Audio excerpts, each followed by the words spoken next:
Welcome to Erratic Sleep Patterns, guys.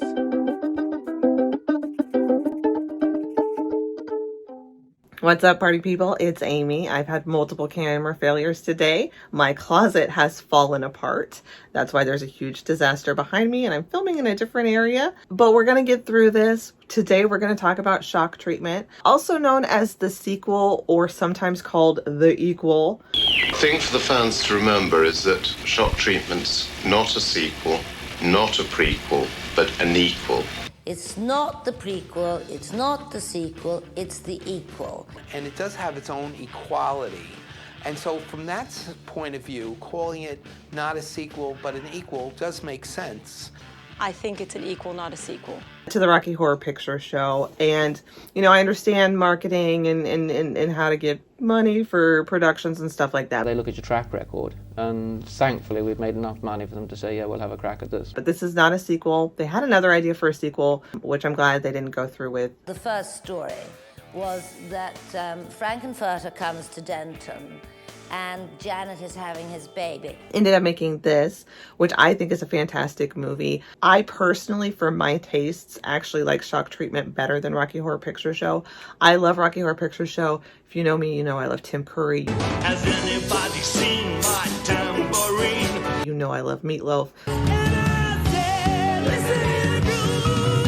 So even just that alone, you just put them together, that's a perfect scene for me. Hello, I'm Tim Curry. And I'm Meatloaf. And a few years back, we did a little film called the Rocky Horror Picture Show. You might have heard of it. That's why we're opening Tim and Meat's one-stop Rocky Horror Shop.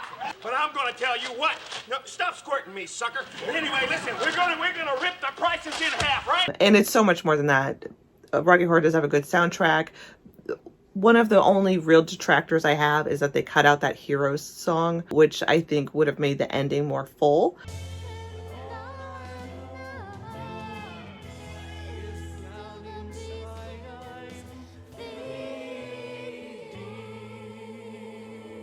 Outside of that, I love Rocky Horror Picture Show, but to me, Shock Treatment is a better movie. It's made more like a movie. I think Rocky Horror was made more like a play. I think the soundtrack for Shock Treatment is better. I think there's a fuller story in this. And so I'm going to focus on it as its own entity. I'm going to address a couple of things that if we were to take this as a sequel, it doesn't work. But I want you to think of this movie as its own movie. If you haven't seen Rocky Horror Picture Show, you should. But if you haven't seen it, I mean, it's not for everybody. I think this is more for everybody. If you've never seen Rocky Horror, you don't have to know anything about it. There's no reference to the previous movie at all. That said, there are several members from the first cast that are in this movie. Richard O'Brien, Patricia Quinn, Nell Campbell, Charles Gray, and then, of course, most importantly, Jeremy Newsom. I guess we really did it, huh? Right? We all remember him from Rocky Horror. And he made it to the second movie. So I love Richard O'Brien. I grew up watching Crystal Maze. Put out the cat and dim the lights as we prepare to face again the awesome challenge that is the Crystal Maze. And he's such a fascinating person.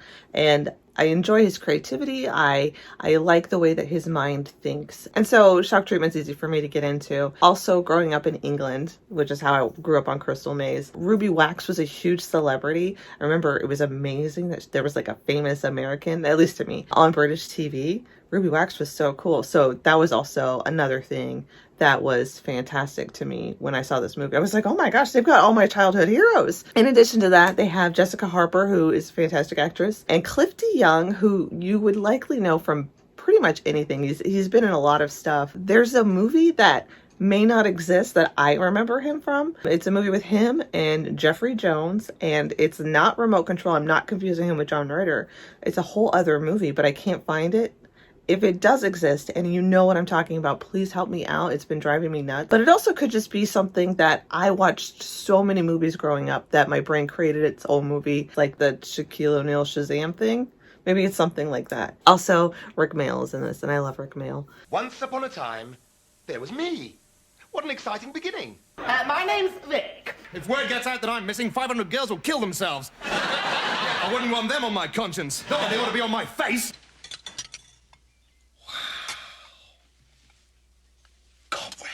Stiffen the sinews, summon up the blood.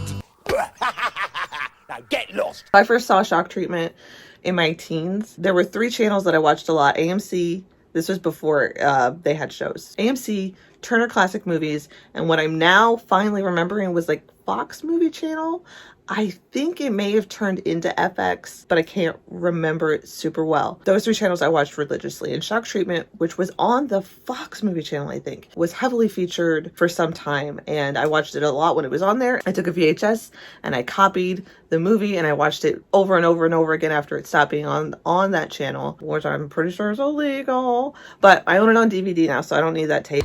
You need to be And who knows where the tape is? It's been more than 20 years. So if you haven't seen it, and I don't know how many people have seen it, but if you haven't seen it, I'll go through the plot real quick. So these 2 characters, Brad and Janet, go in to be part of a studio audience. They get pulled up into a game show. From there, Brad gets taken onto the medical show, and then Janet kind of gets pulled in to the reality shows with her parents and seduced by fame and that sort of thing.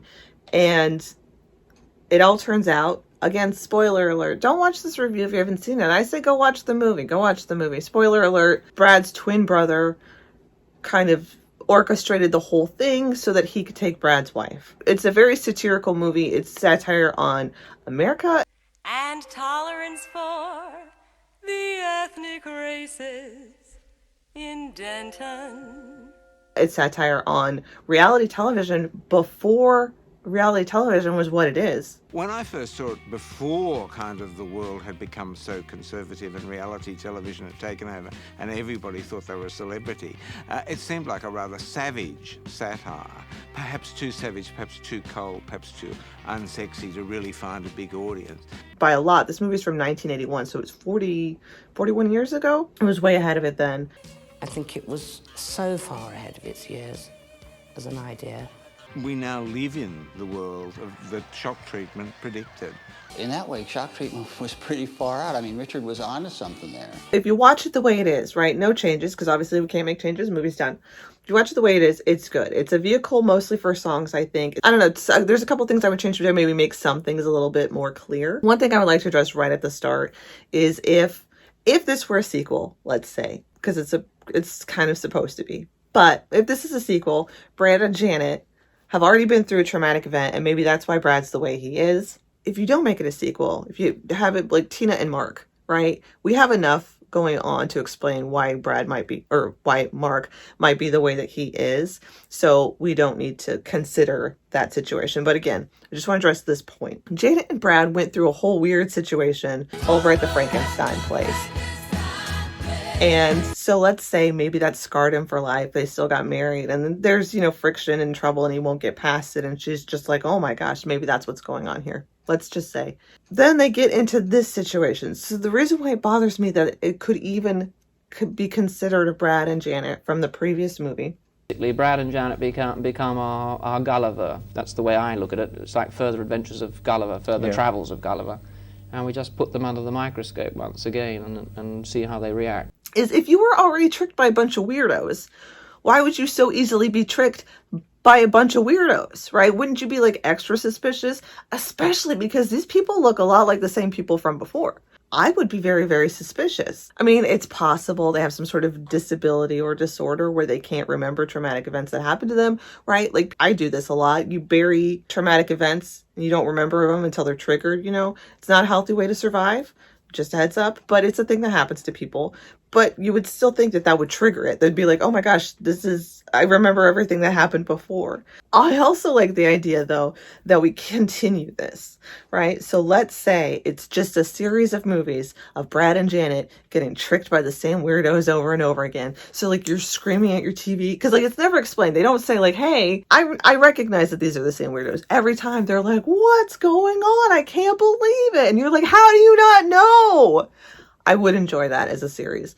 It's also unnecessary to use them as Brad and Janet because it's not the same actors. Susan Sarandon and Barry Bostwick were the initial Brad and Janet. You have, again, Jessica Harper, Cliff DeYoung, who are very good. So just make it a different separate movie. From the creators of the Rocky Horror Picture Show comes a new, what do marketers like to say?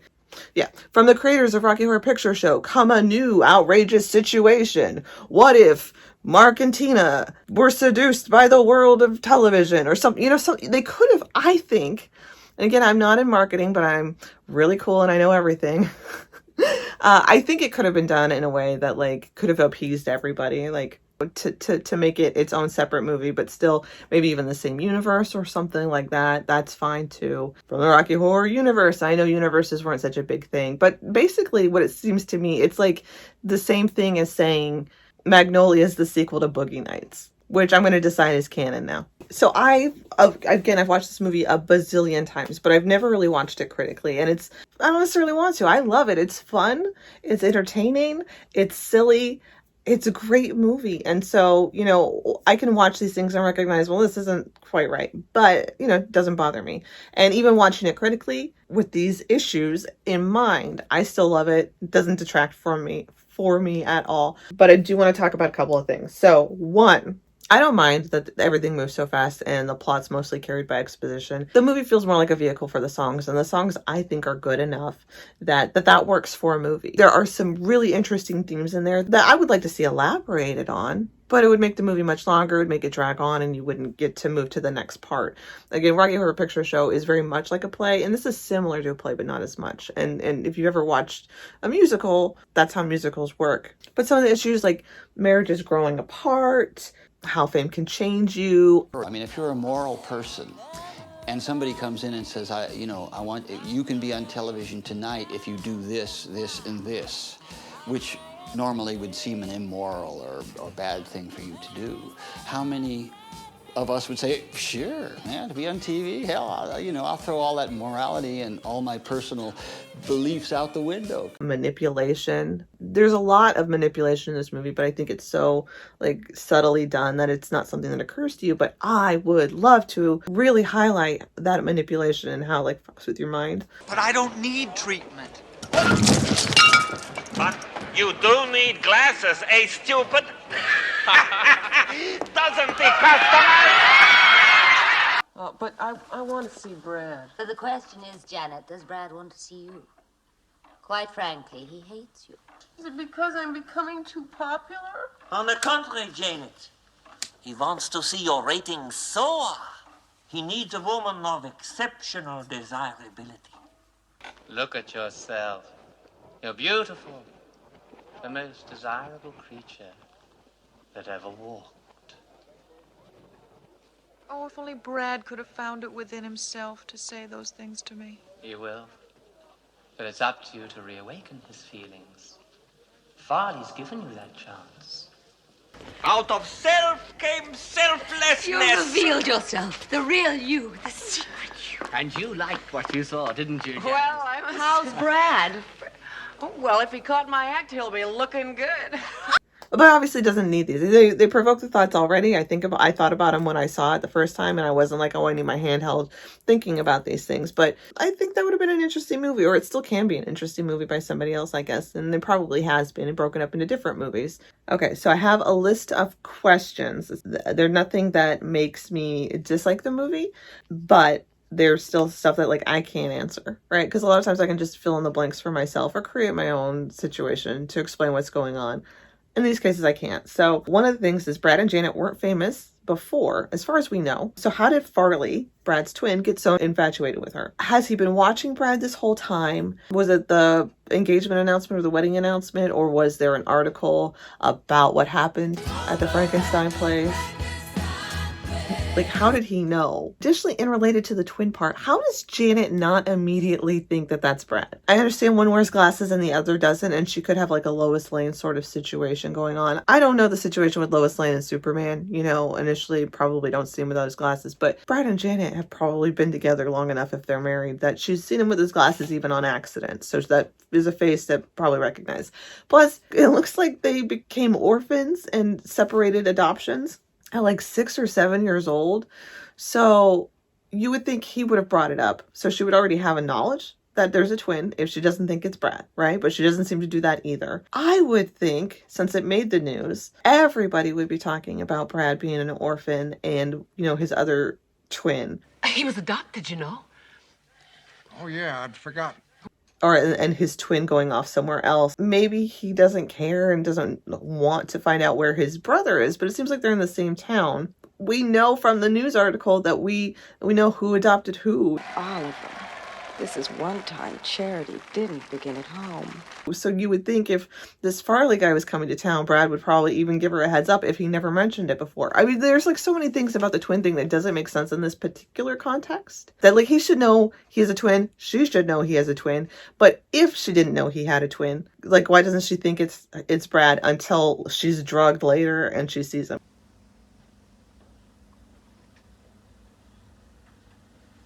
Brad? Because she saw him on the video and she wasn't like, hey, that looks like my husband. I would. When I had a husband, I knew what his face looked like. And if I saw another dude that looked like him, I'd be like, whoa, what's going on? Didn't happen. Now I'm questioning myself. Maybe I saw him with glasses on and I just didn't get it. And then, of course, I understand, I've seen the behind the scenes features and stuff like that. So I understand that initially it was supposed to be shot in America, but that was not possible. We were going to do it realistically. We were going to have real houses and external shots, which we were going to do on location in America. And then a strike was called by the American actors. The whole thing being in just the one building is like kind of a last minute situation that they worked with. And because everybody involved in the film was only available for certain amounts of time, the alternative was to shoot it in a studio in England. A town of the Midwest of America inside four walls of a TV studio was an idea of Brian Thompson. Including the designer Brian Thompson, in suggesting that it all be shot in a studio and that the world of Foley Flavors became the world of television. Television did feature quite heavily in the story. If we went into any interiors, people were glued to television sets and they were always flickering in the corners of rooms. So the audience, just being there, the captive audience basically, was kind of like a last minute thing that they had to do to change how the movie was being made. I personally, I think it makes it stronger for what it is, especially in the 80s. This whole thing fits very, very well. But it doesn't answer the questions of like, you see them sleeping there, but like... Good morning, Denton. Rise and shine. It would be cool if you saw them getting fed or going to the bathroom, and that's fine. Again, I don't even need that. My question is, though, does the audience know that they're not leaving? What was the agreement when they came in? Were they like, okay, you live here now. This is your life. You're an audience member, which doesn't actually sound that bad necessarily. But then, what happens if one of them dies? Do you just get a new audience member to come in? Are there people waiting outside hoping someone dies so that they can become an audience member? And what does it do to the groups who clearly came together, right? Like, you're three guys and then one of them dies and then there's this random person who comes in and joins the audience. So that's the question I have for that. I understand that it's not relevant to anything. Probably nobody else thinks about it. I think about it a lot. Every time we see the audience, I'm like, what's with these people? I like the idea of the audience. I think it's done well. It shouldn't even be something that pops into my head, but it's just such a fascinating idea. And then finally, most important question. Does this bird belong to you? Now, I may be crazy, but this scene is one of the best things to me. I love it. He went like one that hath been stunned, and is of sense forlorn. A sadder and a wiser man, he rose the morrow morn. Does this bird belong to you? My sister and I quote it all the time. Does this bird belong to you? I don't know why we do it. And I don't understand the purpose of it. What is going on in that scene? And it can't even be an outtake. This has to be an intentional thing, right? So we have this setup. Betty and Charles are, up in the rafters waiting. She's reading him poetry. Security comes in. Does this bird belong to you? He has a bird. The shot is set up. But it's possible that there was a whole other scene set up. And then, maybe it just wasn't working. They kept trying to run it. It's not working. And then so finally someone hands him a bird and is like, here, ask him if this bird belongs to them. And he does. And they're perfect. Cut it. Put it in the movie. Great. What is the point of that scene? It's my favorite scene in anything ever, when what is grief but love persevering, and that lady was like, oh, that's the sound of every writer in the world going fuck, and Twitter blew up with their own versions of that. I put the bird scene, because you can't There's nothing that will top that scene in any movie ever. Does this bird belong to you? I love it. Also, I can't put the straitjacket on myself. I need help, so I'm gonna take it off. Plot adjustment I would probably actually make, though, if I were to change anything in this movie, is around the little black dress scene. And again, we're going to rank all the songs, so we'll get into a little bit more. But Janet wants to see Brad. She doesn't get to. They go to bed. She gets up for the show. She puts on her little black dress and then suddenly has all the confidence in the world, which I get it. We're moving fast and we're just, moving forward. So what would have made this work better is to have her have more exposure before. So it could have either been she's on her parents' show again, which uses product intergortion, if you didn't see it. Intergortion? Tired of having the goodness boiled away out of your coffee? Replace that old perk of yours with a coffee maker of prestigious distinction and be the envy of all with a coffee maker that says it all. Because she was already on it the one time, her parents were already becoming stars. But what I think would have made it work better, plot-wise, is for her to actually go see Brad. This would reemphasize the fact that he's on a separate medical show, make that part a little bit fuller, a little bit more real, because we keep seeing him in his straitjacket, but we don't really necessarily see it as a show. Like, the audience can still see it, but the audience can see basically everything that's going on in front of them. So I think that she could have gone in there, could have been a song about how she would do anything for him, but she won't do that, maybe. But she would do anything for him. And, he's all drugged up, though, so there's, no response, and she leaves all sad. Well, that's a television show, so everyone saw it, right? And in the morning, they're like, oh my gosh, Janet, everybody loves you. They think that you're great. And she's like, what? I don't know what you're talking about. And they're like, that song about Brad. And then because the idea is that her being famous is supposed to help him, right? Because they're manipulating her into moving forward. But the idea that her fame and celebrity is going to be the thing that saves him. What they could do is use that, manipulate that where the audience clearly loves her. And then Brad's starting to notice or something. And they're like, you have to keep going. And then she's like, I don't know if I can. That's where we could put the little black dress song if we need it. And then we move forward to her being kind of a jerk. At least with that just one little bit, I think that it fills out that area of the plot that it still works. You still kind of know what's going on, but I think it would help it make it a little bit clearer. That's my opinion. Movie's still great. Love it. And now we're going to talk about the songs. I've just come to tell you how fabulous I am. I've just come to tell you how fabulous I am. When I did the recording for this a couple of months ago, I had a camera failure and I caught that. But it turns out I had a second camera failure and I didn't catch that. So me actually going over the songs, there's a huge chunk missing.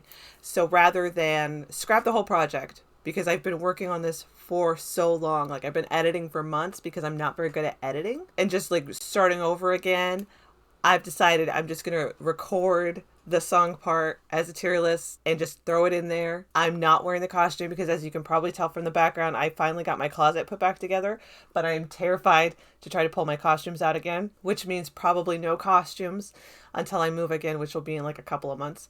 We're just going to do it regular style. Already recording this, I've had so many failures. I'm going to get this done. You're going to see this. This isn't my favorite video. I have things that I would like to change on it, but it's the thing that I've worked the hardest on. And so I'm not giving up. I hope that what I can make of it is something that is at least not something that I'm so embarrassed I private in a couple of months, but we'll see. So we're going to do a tier list of the songs on Shock Treatment. I genuinely love the songs on Shock Treatment. I have the soundtrack on everything that I've ever had audio on. So my iPod, my iPhone, my Zune, everything. I love it so much. I listen to it frequently. I know all of the songs. A lot of the songs, I think, obviously they go with the movie, and so the movie helps them. But I think they could technically kind of stand alone on their own. Some of them can't, and we'll get into that a little bit. But I even still, I love the song so much. You'll find happy hearts and smiling faces and a picket fence, tenderness and innocence in Denton. That D-E-N-T-O-N gets T-E-N, that's Denton.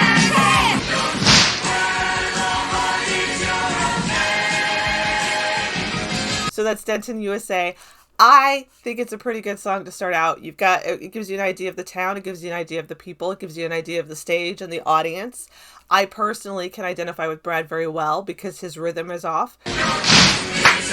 And because I also have a hard time following along in group activities, when they go to the crowd. I don't know what I'm supposed to do. Also, potentially, he could be heavily medicated, and I've been there too. Perfect. I already have a character I identify with. I also kind of identify with Janet's character because I've also been embarrassed with people I've been with, right? So it's a good song. I wouldn't say that it's a song that I would listen to outside of the soundtrack. I listen to it with the soundtrack because it's part of the soundtrack. I enjoy it. I love singing along with it.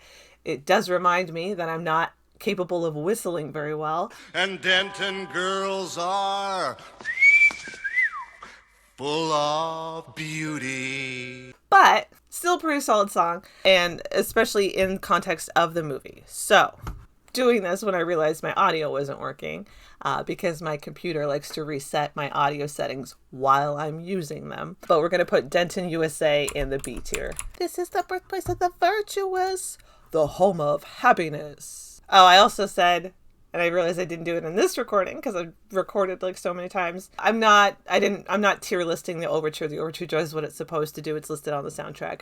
Overture carries the themes, all that jazz. It's a fine overture, but it's not worth ranking to me. Okay, next we have Bitchin' in the Kitchen. And I'm going to tell you already I love this song, but here we go. Sometimes when I do these tier lists, I don't always mute what I'm doing. I just don't move so that I don't make any like sounds on the microphone or anything. But on this one, I'm genuinely going to have to mute because I'm going to be singing constantly. I'm going to be singing while I talk about it probably. I know I don't have a great voice, but I love singing, so I don't care. Dear Blender, you won't blend into the background with us in your home. Won't you help the first offender? Why are we always sooner or later?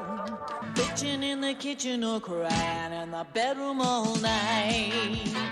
Bitchin' in the Kitchen is a fantastic song. I love this song so much. It's so fun. This whole scene, honestly, helps kind of fill out and forward how we're moving on, right? Showing how she could be easily pushed into what the situation she's in. Everything used to be okay. This song highlights the strife in their marriage, right? But I've been had, and Brad, I'm glad to say, is on his way.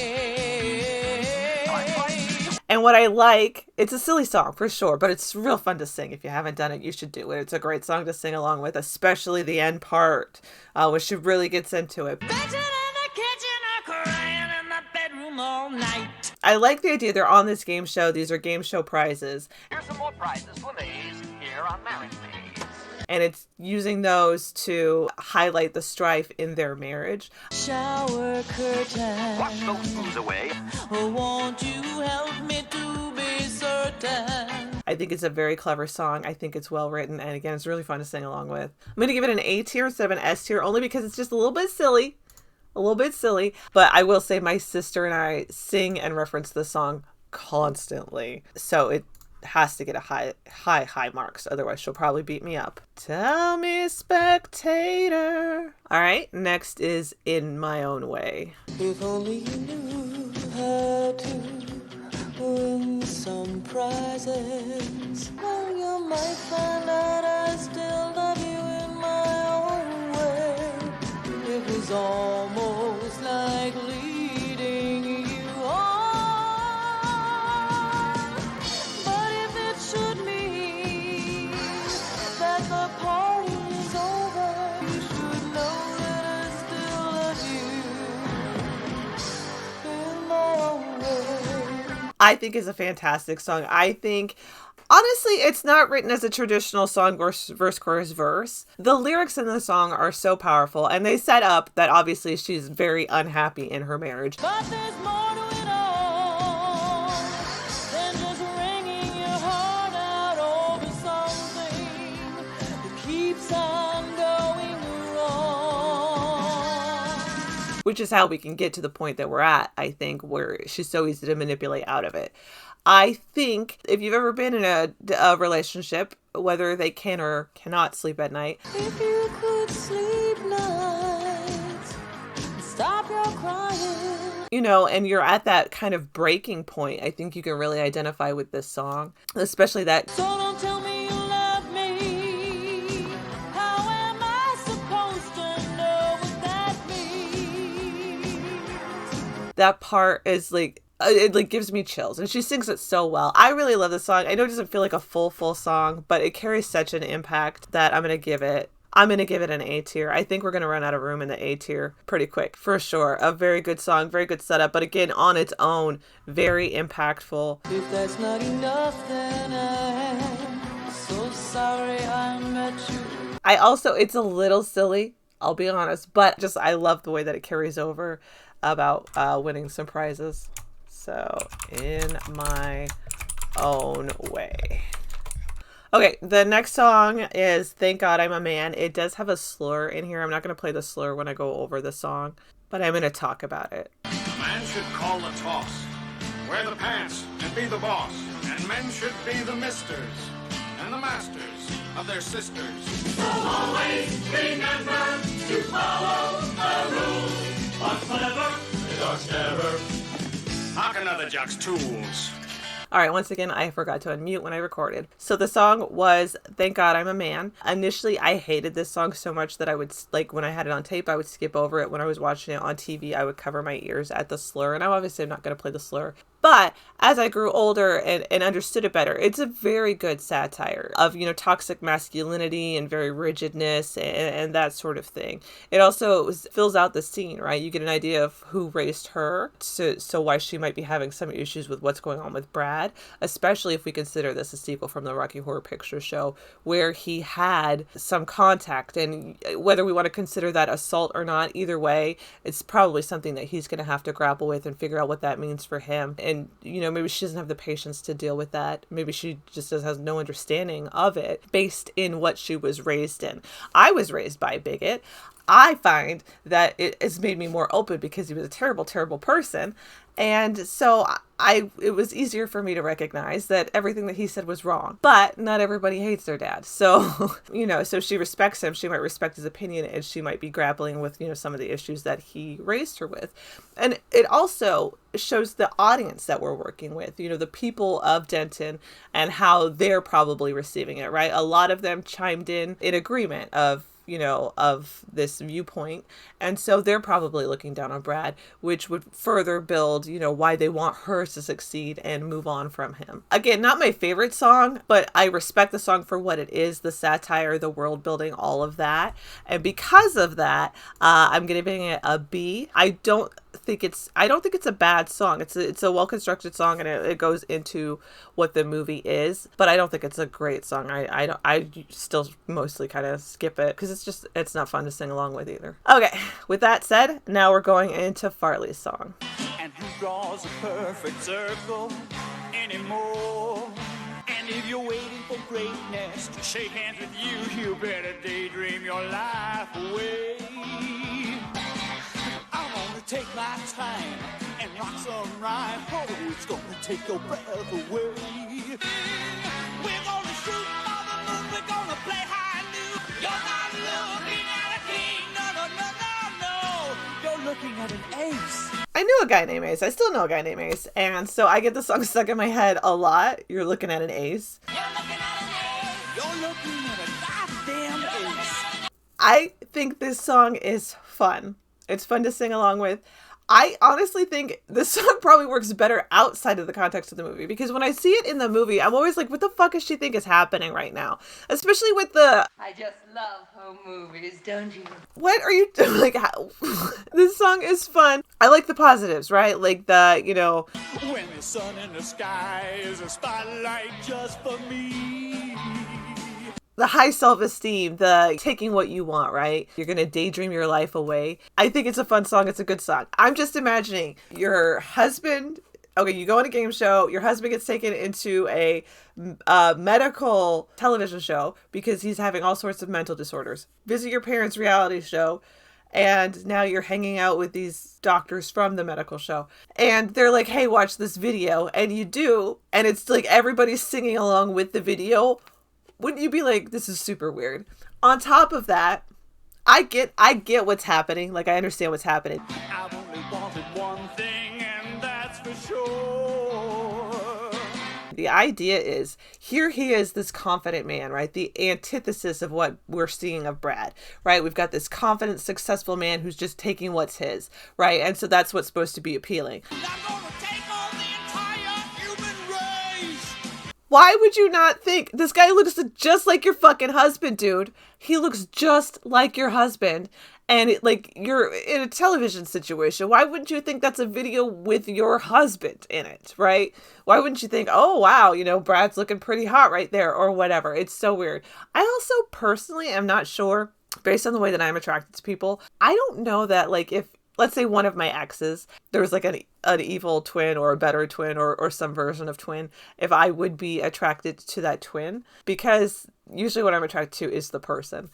But again, in this situation, the problem she's having with Brad is she's not liking how weak he is and how out of it he is and all this other stuff and how we can't seem to let the past go. And we've got this confident, successful man. I understand the appeal in that. I just don't understand why she doesn't think it's her husband at all. Farley song. You're looking at a goddamn ace. We're going to put it in an A tier. That one I wasn't sure on.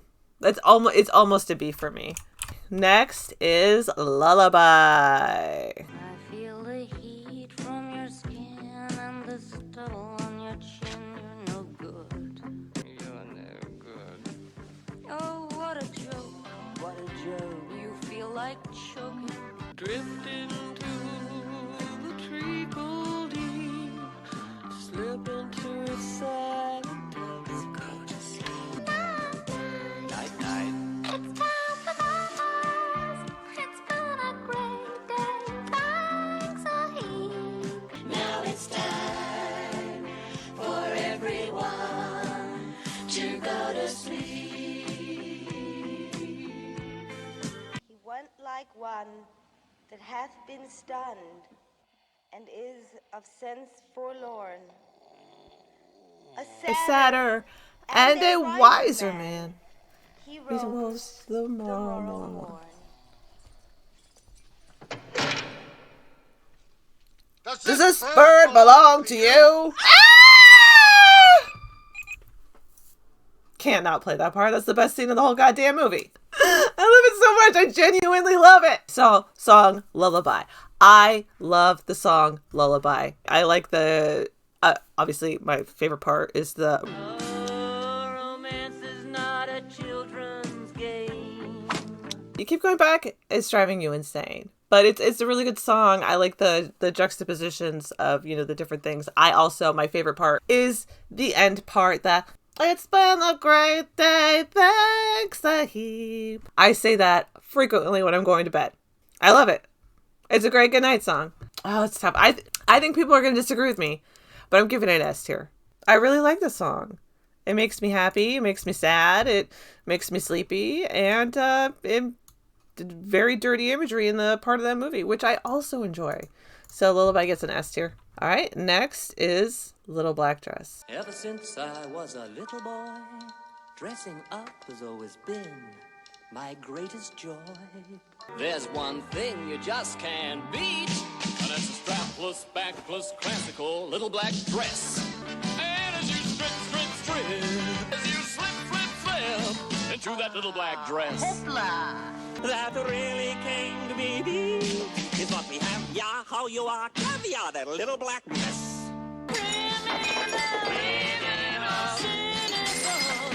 Little black dress. I don't actually really care for Little Black Dress. And this is coming from somebody who, in her late teens, early 20s, exclusively wore little black dresses. And I still love them. And I will say, I do still sing the song. I frequently say, let's face it, Mac, that basic black is coming back. Let's face it, Mac, that basic black is coming back. And then I'll say it again with an accent. Let's face it, Mac, that basic black is coming back.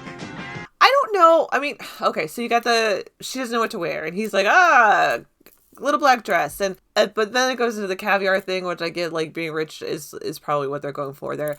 I don't think it carries it well. I don't think the song goes very well. I mean, obviously I would have liked it to be like an anthem for kind of wearing what you want to be, you know, that kind of thing. Could have been really great. This doesn't hit it. I don't think it works for what the movie's trying to convey anyway, right? Trying to give her that confidence. I think we could have done better. And on its own, the song sucks. I mean, it's got music But overall, like, I don't think it works either way. I don't think it works within the movie. I think it could have been made better, stronger for what it is. And then on its own, it's just not a good song. I mean, the music's fine. The words are terrible. I'm going to give this actually a C tier. I mean, it's so close. It almost knows where it should have gone. It just didn't get there. So sorry. Little Black Dress, your C tier. All right, next is Me of Me. There's just the two of me, alone at last together. Deep in the heart of me, I love every part of me. Is any more me in me? This is the me of me. Me, me.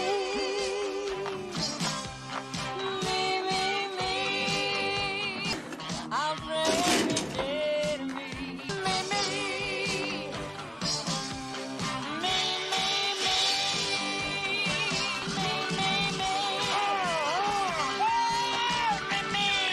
Me of Me, I think, works perfectly for this movie, right? This is the point where, she doesn't know what she's doing, and they're trying to convince her that, being famous is going to save Brad for some reason. And obviously that doesn't make any sense, but, she seems lost in her life, right? Things aren't going great with her husband. He's on his own show, and she maybe wants to help him, maybe wants to leave him. That's kind of up in the air. But this song is great because it starts out really meek and then becomes really strong. And, she's Me of Me. She's feeling herself, right? Like, she never lies to herself. And All I can see in me is danger and ecstasy. finding confidence in yourself. So I like this song. I like the song separately on its own.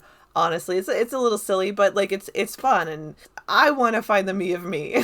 So it works on its own, honestly. Especially, it's just a fun sounding song and fun to sing along with. It works really great in the movie because it's that transition. It's a quicker transition, right? Rather than showing all the growth and the work and that sort of thing. You put her in a little black dress, she's in front of a crowd, she gets nervous, but then she finds it and it's her, and, she goes wild and starts, knocking down the walls and stuff. So the song works. The video is so... I love those two girls, right? They're throughout the movie. I don't understand the ballerina costumes. I love it, but I don't understand it, but it's really distracting. And then the other thing is, if they were going to have her take the guitar, it's the 80s. Fingerless gloves were kind of popping then. So it would have been nice, like, if they want to have her wear gloves, have fingerless gloves, so it makes sense that she's actually playing that guitar. Because, I mean, obviously you could see her hand movement. She's not playing the guitar, but she's definitely not playing the guitar in those gloves. And that's distracting for me because every time I see her grab that guitar, I think of playing guitar in gloves, and it drives me nuts. Like, the feel of it drives me nuts in my fingers. But still, overall, still a good scene. It's just those two things bother me. Anyway, Me of Me. Me. I'm going to give Me of Me an A. Kills it in the movie, and it's fun to sing along with. We should all try to find the me. It's good to have confidence. Hard to find it sometimes. I will also say that for Me of Me, while I appreciate and enjoy it, the soundtrack, you don't have to listen to Farley getting off on it. So maybe it works a little bit better outside of the movie. Or it's important to know that he's really enjoying seeing her get where she's going. But the sounds are distracting. Next is the title song, Shock Treatment. Playing doctor and nurse, it can be good for your health. But if you open your heart to a smooth operator, you need to beat it. Shock treatment. Yes, you're jumping like a real live wire. So look out, mister, don't you blow your last resistor for a sister that'll certify ya. Okay, so I love that song. I really like the words. I like the wordplay, the double meaning, right? Shock treatment. He's in a mental health facility where all of the meds don't help him. Typically, shock treatment, especially earlier, was kind of reserved for like the most severe cases and used incorrectly. They have changed how it's used and can be beneficial. But at that time, I kind of used more, I think, like an electrical lobotomy almost. But shock treatment, being shocked by the events, right? I think the lyrics are fun and clever. I really like Nell Campbell's part, Your condition is critically grave. but don't expect mercy from such an alliance. I always sing it like really weird to try to match up with her, and it's fun for me. It's a fun song. It's a fun part of the movie too. Because the parents, they're like, what the hell's going on? And they're also manipulated into falling for how exciting everything is and whatnot, which is really good, leaving Brad like kind of stuck there. I don't get the Bert being blind, except not really blind, except to set up for that line for Charles Gray. Bert can see. Macabre, isn't it? The blind leading the blind. I am not sure how this movie was written. Do you understand that there were some changes made because of the factors of the strike and stuff?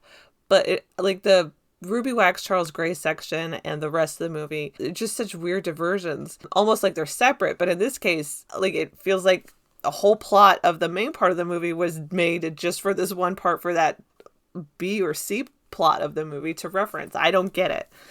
But don't expect mercy from such an alliance.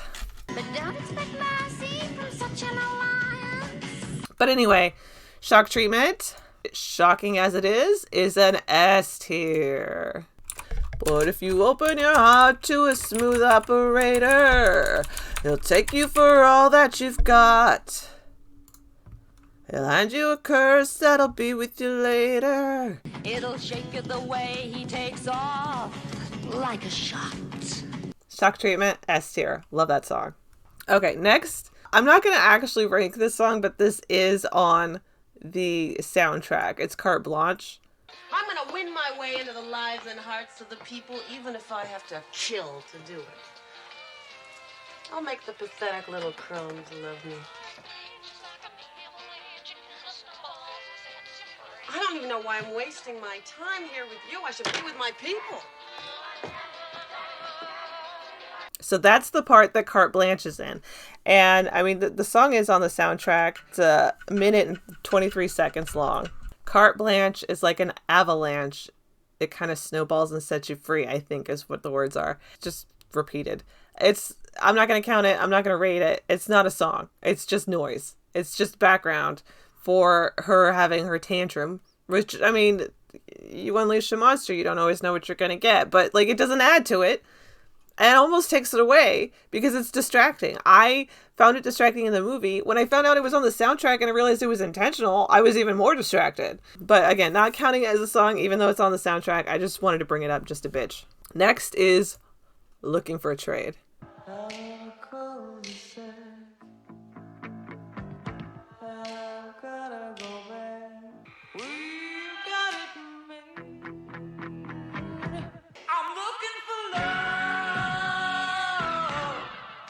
Looking for trade.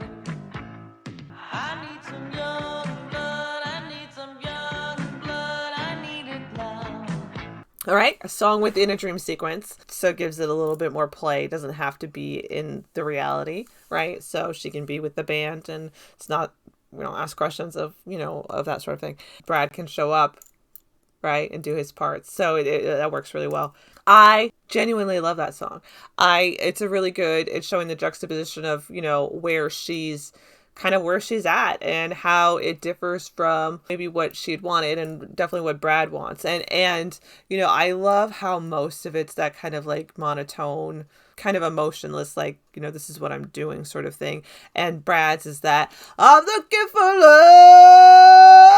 love. And then her just kind of shuts it down with the, I'm looking for trade. I'm looking for love. I'm looking for trade. Separate from the movie. It's a good song, but it's also good in the movie to show where she's at, what's happening inside of her. Remember, it's no fun to be the chosen one. I mean, you could say because it's a dream sequence, what she is seeing what Brad wants, that kind of thing, and how they just don't fit together. I'm giving that one an S tier. Okay, Looking for Trade, and then next is Look What I Did to My Id. I'll be swinging, I'll be bringing out the nurse in me. The art will start when I play my part. Oh, look what I did to my kid. And hide inside a brand new rose. But we took a look from up above Frederick's. Oh, look what I did to my head. I think that's a fun song. I think that's kind of a biting song, right? They'll do what they need to be famous. A lot of people do that. If you ain't on TV, you don't really quite exist, do you? But it's a fun sounding song, which is also what makes it so great. I kind of know what Nell Campbell is saying,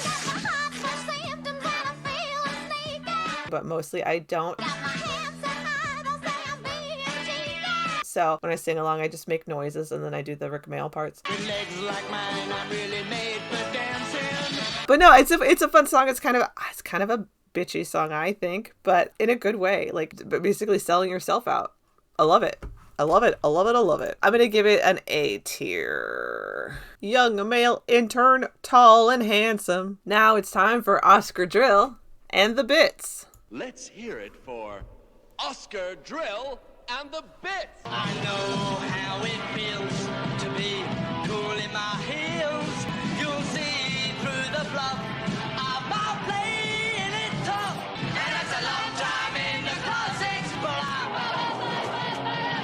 breaking out, breaking out, breaking out, breaking out. This is the band performing their song on the show before the big announcement and all that sort of stuff. I really like this song. I am so used to hearing it in the movie that part with that lady. I've been down on them long enough. I say that. I make that noise too. Ah ha ha! It's a really good song, and it's a really fast, peppy song, and it's one of those things where I feel like maybe I'm misunderstanding this. I mean, I get the play on the breaking out of the mental hospital show, which, I mean, it's really weird that they can break him out if it's a show, unless nobody's watching the show right now. Well, you know, whatever. I guess they are watching the band, so that's their time to get him out. But I've been a lifetime on deposit, and that's a long time in the closet. And if you say to me, it was hard taking that heartbreaking, godforsaken route, but I'm breaking out. They say that you choose to be in my shoes, but look what it did for me. I got buried alive. I don't thrive on that jive. a look and you'll see that much fun something. I feel like it's one of those songs, it's like, it sounds like it's fun and peppy, but it's saying something else. And I feel like the audience in the show, or in the movie, the audience is not picking up. They're just like rocking out. And I think it's, and I don't know. I really like it. It's a great song on its own. I could imagine hearing that on the radio and would not mind it one bit because I really, really like it. So breaking out is S tier. All right, now it's the dual duet. And spoiler alert, I love this one too. You're a loser. And you're a blind alley cruiser. You're a dead-end deadbeat. Nowhere, mister. I took as much of you as any man can. You lost your mind. You've lost your grip, so say bye-bye. You're a spiteful, hateful, asinine creature. I've took as much of you as any man can. Well, the best thing you could ever do is die. You've lost compassion, now you're losing me. Well, the best thing you could ever do is die. Okay, this song is incredible to me. I love it. First of all, taking it into the movie, they're like staring at each other. I like to imagine they have their words and then they're just staring at each other. Because of you, sir. You're a loser. For 2 straight minutes. And the best thing you could ever do is die. And everyone's just like hanging out, not doing anything. Love it to death. But the song itself is great. The back and forth. You've lost your heart. You've lost your cause. You lost your baby when you lost your balls. I think Cliff DeYoung does such a great job with the 2 different vocal sets. A malformation in the guise of many and also ran. And you're a weeper and a wailer. Right? He's got the amped up, angry Farley and the more subdued Brad. And the way they go back and forth. And it's so fun to sing together. So I love that too. The way that they see each other and you know, the way that it's like, you know what, the best thing you could ever do is die. Basically how they both got to the point where they hate each other so much, right? The building from like how they see each other, the relationships and the stuff that have happened in the past. We lost our mom, we lost our dad, and if I'm losing you, well, that's too bad. To them both getting to that same conclusion, the best thing you could ever do is die. It's so good. It's such a good sound. It's such a fun song. It's fantastic. Obviously, it's an S tier. And so we've got one song left. Obviously, nothing's going to top this song. Dual Duet is, I mean, honestly, I have a lot of songs that I love, and so I can't even give like a top 5, 10, 20. Maybe I could do top 100. And it's definitely in the tops, though. It's such a good song. I took as much of you as any man can. Some people do it for compassion. Some people do it for the money. Some people do it for enslavement. People do it on the pavement. We are gonna do it anyhow, anyhow. We are gonna do it anyhow, anyhow. We're gonna do it. We just gotta keep going.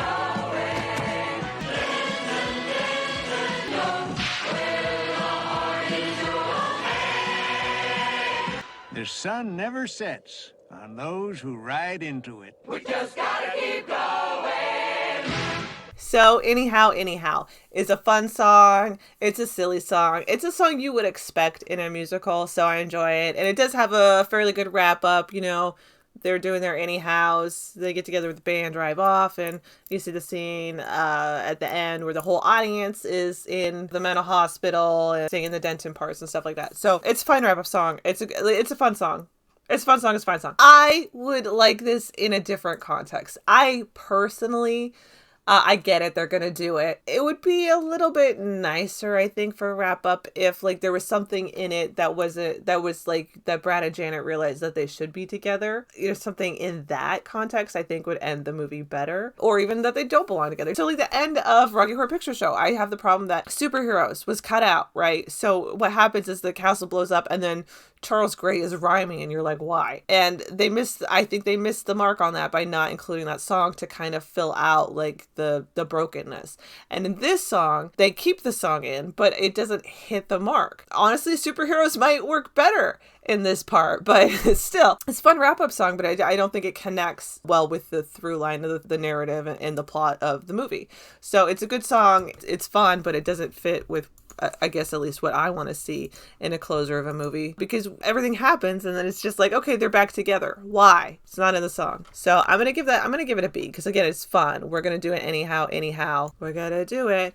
We just gotta keep going. Okay, so this is the tier list. S tier, Lullaby, Shock Treatment, Looking for a Trade, Breaking Out, Dual Duet. All fantastic songs. A tier, Bitchin' in the Kitchen, In My Own Way, Farley Song, Me of Me, Look What I Did to My Id. Very excellent songs. B tier, Denton USA, Thank God I'm a Man, Anyhow. Mostly service songs for the show, you know, setting up scenes and stuff. They do very well for that.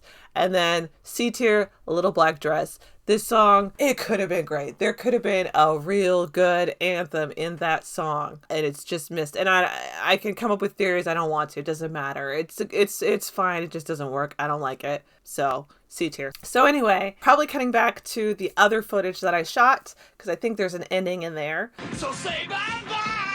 Anyway, Shock Treatment is a fantastic movie. I love it. It makes me so happy. And I'm just trying to share more things that make me happy, because I have been having a rough time and I want to share things that make me happy in hopes that they make somebody else happy if they're having a rough time too. So I hope you enjoy it. I've got other stuff that I'm working on. I want to make a video, I think, just about Richard O'Brien, but that'll be later down the line. So until then, I hope you enjoyed this. I hope you're having a great day, and I'll talk to you later. All right. Bye. Thanks for watching.